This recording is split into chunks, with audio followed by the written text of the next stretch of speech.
Hi, Melissa. Been in the Lord 16 years.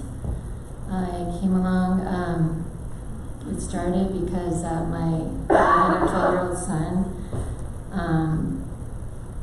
He befriended Mary Billingsley, and he joined the football team, and we asked him if he knew what football was because he wasn't athletic at all. And he said yes, but what he really wanted to do was talk to her more about the Lord. And so he would come home and we'd ask him, well, what did she say this time?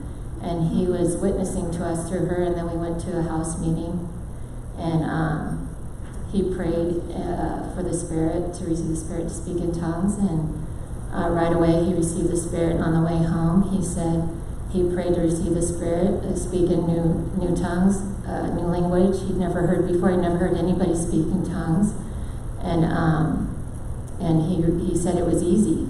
And so I prayed and asked the Lord to show me if that was for all myself and my children, or if it was just a gift for just my son. And over the next few weeks,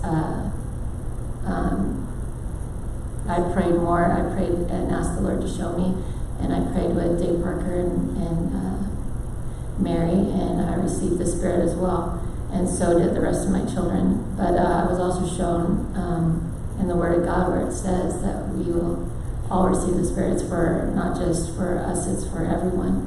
I mean, it's not just for me, it's for everyone. And so I wanted to get baptized right away. I was baptized as a child. My dad was a youth pastor in Canada, and so I wanted to get baptized by full immersion, like it says in the Word of God, and I did that. And my life has been not perfect, but I always have the hope that I don't have to worry. I always know I have the victory through every trial. This year I've had many trials through divorce, through losing income, through losing housing, everything.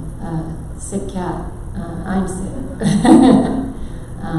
But the Lord's always there. And I was thinking, my dad, he was a youth pastor in a Pentecostal church, and he always prayed over us in the Spirit, but he never told us that we needed to have that.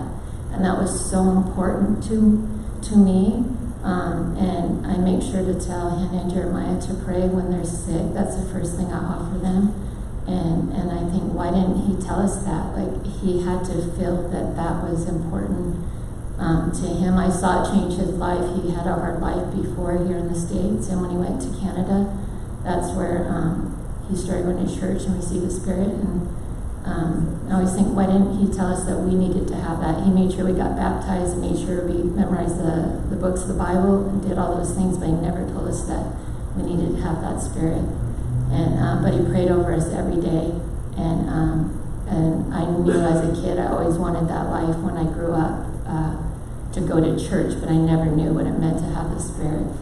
So now having it, I know how important it is to share that with everyone that I see or that I run into. I always pray, because I'm sick, I don't see a lot of people. I always pray for the Lord to bring someone to me.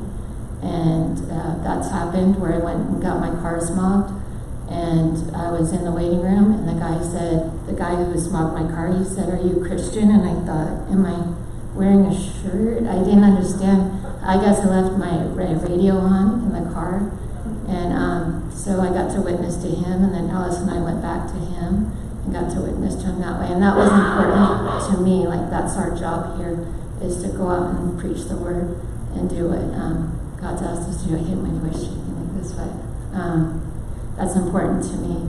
And so I think about that when my dad didn't share that with me, that's our job, to go out and preach the Word.